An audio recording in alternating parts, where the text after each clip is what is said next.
So let's go over Lumetri scopes. So we are in the color workspace, and in the top left where typically like our effect controls are, we have Lumetri scopes. So make sure you have your clip selected. And I want to go over what are two Lumetri scopes that we can use to color correct our footage. So in the first, or I don't know what scope is going to be viewable by default. I have the Luma waveform on first. So we're going to be going over the Luma waveform and then the RGB parade in this tutorial. So let's open that up. I just right click. There it is. Right click and then select parade. Making sure that when I right click in this window, I have RGB selected and waveform type as Luma. So let's go over Luma first. So what is Luma? Luma is luminance. So that is essentially the measurement from black to white. And let me just close RGB out so we can see it a little better. So you'll notice that we have a bunch of numbers here from -20 to +120 on the left, and on the right we have our 306 to -51. So the values on the left on this y-axis, that is in reference to the whitest whites and the blackest blacks, and we call that clipping. Just like we talk about in audio, clipping is not really something we want ideally. That means it is void of any other value, or it is true black or true white, so we lose detail. So anything between 99, so just about here, and 1 is going to show values of all the gray tones that make up that color scale, or tint scale I should say, because black and white are tints. So in this graphic I have absolute white and absolute black. And you'll notice in my Luma scale, our waveform, I can see that it is accounting for 100, so the absolute white, and 0, the absolute black. Now let's just do a quick mask here. We're going to mask just the white. Making sure that is only the white and no gray. You'll see that just that 100 value is showing up, and as I move my mask over, different values appear. So let's move it over to black, and it is all 0. Move it over there, and we see those like darker grays. So the bottom third is going to be your dark tones, the middle third is going to be your mid, and your top third is going to be your light tones. So let's get rid of that mask and open up this guy. And I have to refresh apparently, but that's okay. So just taking a look at this waveform in comparison to our clip, you'll notice that there's a lot of traces. And traces are sort of like the name for this visualization, this sort of graphic, this infographic, this data being interpreted from this image or clip. And as I move across the timeline, you'll see that, let's just play it so it's smooth. As I move across the timeline, that waveform and the tracing will change as you see like some darker spots appear. And let's pause it and go back to the beginning. How I'm reading this on the x-axis, so from left to right, is the same. It's reading the data across the clip from left to right. So again, let's go in and just do a quick mask, get rid of that guy. So you'll see that as I move my mask around, the traces will sort of show up and disappear. There's my almost white sky. There are my darker tone browns, my mid-tones, some more dark tones of the trees. So let's delete that. So we're kind of getting that, we're able to read the image through this data left to right, like what is prominent, the light level, what is the prominent light levels, what are the prominent dark levels. So, and then on the on the right side is going to be your bit rate. Now bit is, I don't want to overcomplicate it, but essentially it's how many steps are between the lightest value, the whitest white, and the darkest value, the blackest black. So in 8-bit we have 255 steps between black and white. 8-bit is just in reference to how computers or how devices read these tints.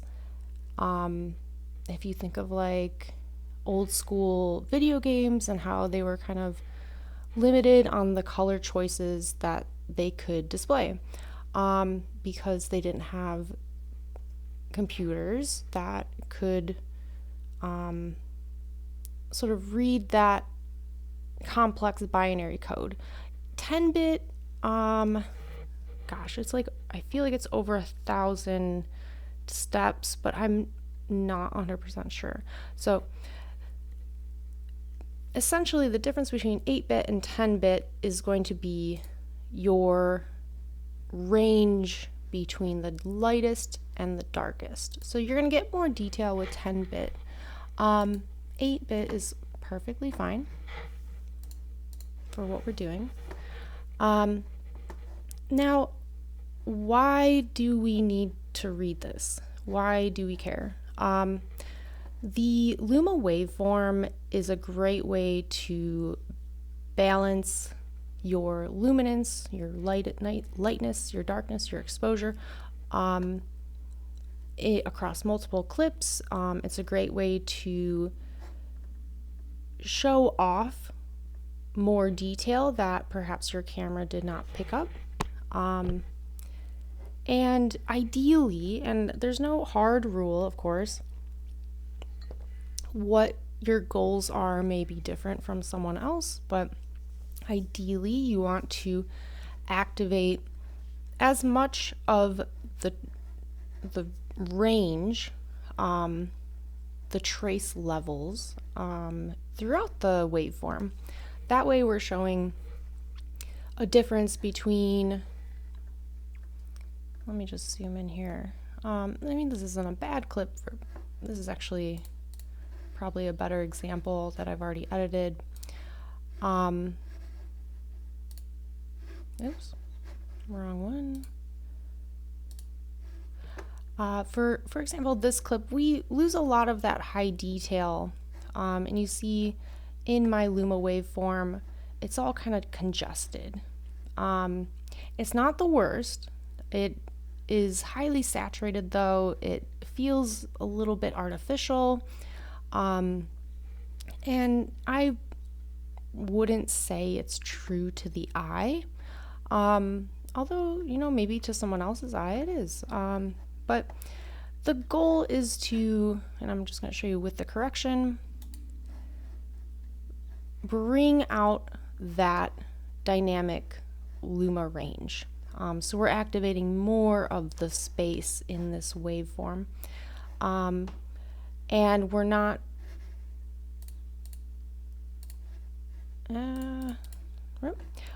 clipping down at the absolute black and absolute white.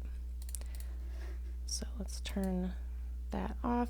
And this one isn't clipping, but let's just do a little bit of editing here. Let's take this exposure down, and you see how it just like really squeezes that range of lightness to darkness down. Bring our contrast up, and now here we're getting clipping. So moving that contrast up, you see I'm moving away from that blackest black, and then moving contrast fully on the slider, and it's, you know, things become hard to see, hard to differentiate what is going on in this picture. I mean, of course we understand it's a city and a beautiful skyline, but when I bring that contrast back, we can really tell the difference between like this building and this building and this building much easier. So something like this, I think, looks a lot better than that. It looks a little bit more real. And of course you're allowed to disagree with that. But for this clip, let's do a little bit of editing. How would I edit this? How might you go about it? What are some good methods? So ideally, I want to activate these upper light tones and maybe try and grab some blacks, like some deeper low range color in there, so it's not, we don't have this huge gap. So what I'm going to do first is play with the exposure.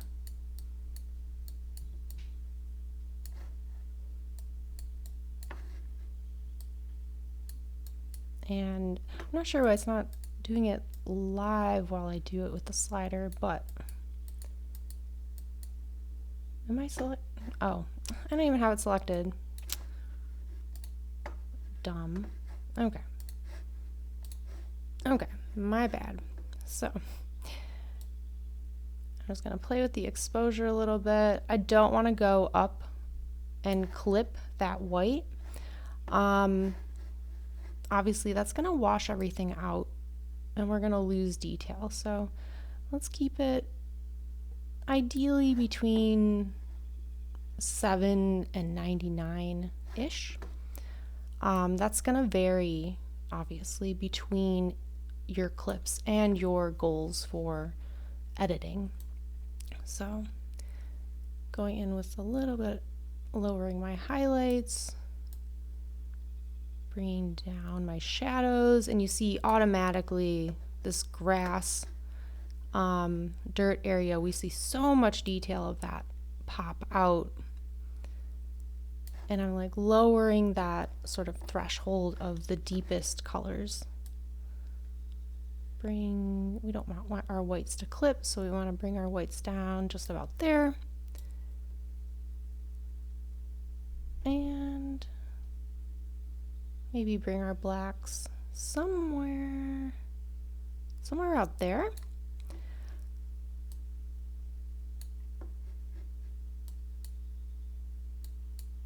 that looks a lot better. I don't think I'm going to be able to get rid of that gap, just the nature of this image. Perhaps if there was more of a clear sky and there were clouds and like we got some blueness to the sky. But just viewing the difference between original and edited, we have sort of a dreary, sort of misty, dull, low energy day, and then to like sort of a rich environment that feels a lot more realistic to the eye. Like if I was actually there, I feel like that's how it might look. So let's move on to RGB Parade. And this will do the same thing but through color or chroma. So we're working with luminance here, so whites and blacks. And then we're working with RGB, red, green, blue. Here we're going to adjust the temperature to activate that range. So let's play around with it. Let's make it cool. And you see I get some clipping here from the blue, but the red lowers.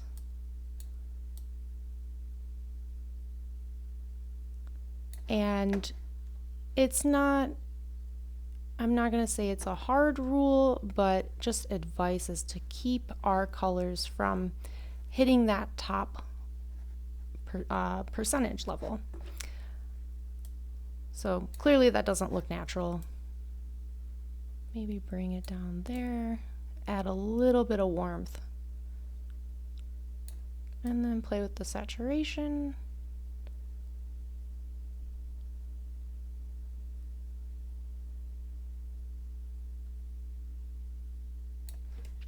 And we'll see before and after. Let's remove all these as well.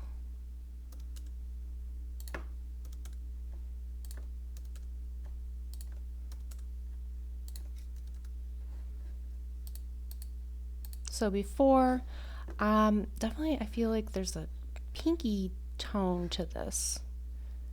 Then now we're getting a sort of greenish.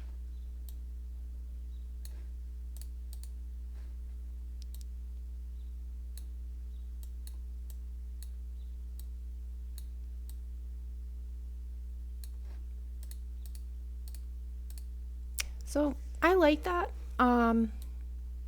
Would it be my end goal? I'm not sure. But I think it's a good start.